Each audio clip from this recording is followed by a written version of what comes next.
அரசன் ஒருவன் மன்னிக்க முடியாத தப்பை பண்ணிடுறான். அதனால கோபம் அடைஞ்ச முனிவர் என்ன பண்ணிடுறாரு, நீ நாளையிலேருந்து பண்ணியாக மாறிடுவ அப்படின்னு சொல்லி சாபத்தை விட்டுறாரு. அதனால மனசுடைஞ்ச ராஜா என்ன பண்ணுறாரு, மகனை கூப்பிட்டு நான் நாளைக்கு பண்ணி ஆனோன்னா என்னை வெட்டி கொன்று, நான் இழிவான வாழ்க்கையை வாழ விரும்பலை, சாக்கடையில் போய் படுத்து நான் உயிரோடு இருக்கணும்னு எனக்கு அவசியம் இல்லை அப்படிங்கிற மாதிரி ராஜா சொல்லிடுறாரு. அதனால மகனும் என்ன பண்ணுறான், காலையில் வாளோட வரும்போது அவரும் பண்ணியாக மாறிட்டார். இப்போ என்ன சொல்கிறாரு அப்படின்னா, எனக்கு 1 மாதம் டைம் கொடு, நான் நல்லா வாழ்ந்துட்டு வந்து எனக்கு பிடிக்கலனா நீ என்னை வெட்டி கொன்னுரு அப்படின்னு சொல்லி சொல்கிறாப்புல.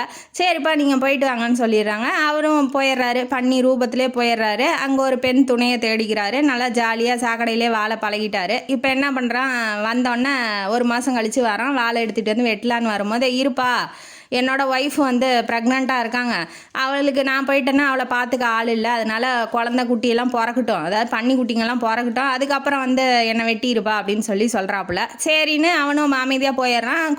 குட்டிங்கள்லாம் பெற்றுருச்சு அந்த பெண் பன்னி. அப்போ இப்போ வந்து வெட்டலான்னு வரும்போது, இல்லைப்பா எனக்கு இந்த வாழ்க்கையே பழகிருச்சு, அதனால் என்னை விட்டுரு, நான் இந்த வாழ்க்கையிலே வாழ்ந்துக்கிறேன், இந்த விஷயத்தை வெளியில் சொல்லாமல் நீயே ராஜா ஆகி இந்த நாட்டை நல்லபடியாக ஆட்சி செய்ய அப்படின்னு சொல்லிட்டாப்புல. இப்போ இந்த கதையிலேருந்து நமக்கு என்ன தெரியுது, வாழ்க்கையில் பிரச்சனை வந்தால் அதை தீர்க்கறதுக்கு 3 வழி இருக்குது. அது என்னென்ன வழி அப்படின்னா, அந்த பிரச்சனையை எந்த மாதிரி ரூபத்தில் எதுக்கு சொல்யூஷன் என்ன அப்படின்னு சொல்லி கண்டுபிடிச்சி அதுக்கு தீர்வு காண்றது. இல்லை என்னால் முடியாது, அந்த அளவுக்குலாம் நான் ஞானி கிடையாது அப்படின்னா அந்த பிரச்சனையை ஒதுக்கி வச்சுட்டு நம்ம வாழ்க்கையை வாழ்கிறது.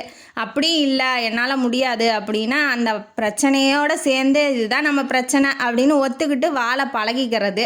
இந்த மாதிரி 3 வழிகள் இருக்குது. உங்களுக்கு பிரச்சனை ஏற்பட்டால் எந்த வழி உங்களுக்கு ஈஸியாக இருக்கும் அந்த வழியை யூஸ் பண்ணி உங்கள் வாழ்க்கையை சிறப்பாக வாழுங்கன்னு சொல்லி இந்த கதையும் காணொலியும் முடிக்கிறேன். இந்த கதையும் காணொலியும் உங்களுக்கு பிடிச்சிருந்தா லைக் பண்ணுங்கள், ஷேர் பண்ணுங்கள், சப்ஸ்கிரைப் பண்ணுங்கள், கமெண்ட் பாக்ஸில் கமெண்ட் பண்ணுங்கள். நன்றி மக்களே.